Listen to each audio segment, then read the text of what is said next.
കുമളി ഷഫീഖ് വധശ്രമ കേസിൽ ശിക്ഷാവിധി ഇന്ന് അച്ഛൻ ഷെരീഫും രണ്ടാനമ്മ അനീഷയുമാണ് കേസിലെ 1-2 പ്രതികൾ. 11 വർഷങ്ങൾക്ക് ശേഷമാണ് ഇടുക്കി 1-ാം ക്ലാസ് അഡീഷണൽ മജിസ്ട്രേറ്റ് കോടതി വിധി പറയുന്നത്. 2013 ജൂലൈ 15-നാണ് അതിക്രൂരമായ മർദ്ദനത്തെ തുടർന്ന് കുട്ടിയെ ആശുപത്രിയിൽ പ്രവേശിപ്പിച്ചത്. ക്രൂരമർദ്ദനം മൂലം തലയ്ക്കേറ്റ ക്ഷതം കാരണം ഷെഫീഖിന്റെ മാനസിക വളർച്ചയെ സാരമായി അത് ബാധിച്ചിരുന്നു. പി എ സാഗർ ചേരുന്നു കൂടുതൽ വിവരങ്ങളുമായി. സാഗർ, ഇന്ന് എപ്പോഴത്തേക്ക് വിധി വരുമെന്നാണ് പ്രതീക്ഷിക്കുന്നത്?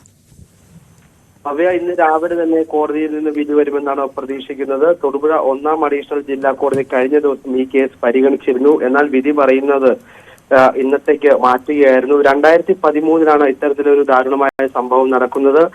ഷഫീഖിനെ പിതാവും രണ്ടാനമ്മയും ചേർന്ന് ശാരീരികവും മാനസികവുമായി പീഡിപ്പിക്കുകയായിരുന്നു. കുട്ടിയെ ക്രൂരമർദ്ദനത്തിന് ഇരയാക്കി. ഈ കേസുമായി ബന്ധപ്പെട്ട കേസിൽ ഹാജരായ എല്ലാ സാക്ഷികളും ഈ പ്രതികൾക്കെതിരെ മൊഴി നൽകിയിരുന്നു.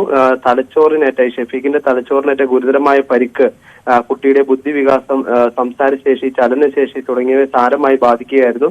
ഈ കഴിഞ്ഞ 10 വർഷമായി ഈ ഷെഫീഖ് കേരള സർക്കാരിന്റെ സംരക്ഷണയിൽ തന്നെയാണ് കഴിയുന്നത്. തൊടുപുഴയിലുള്ള അൽ-അസ്ഹർ മെഡിക്കൽ കോളേജിന്റെ പ്രത്യേക പരിഗണനയിൽ രാഗിണി എന്ന ആയയുടെ പരിചരണത്തിലാണ് ഈ കുട്ടി കഴിയുന്നത്.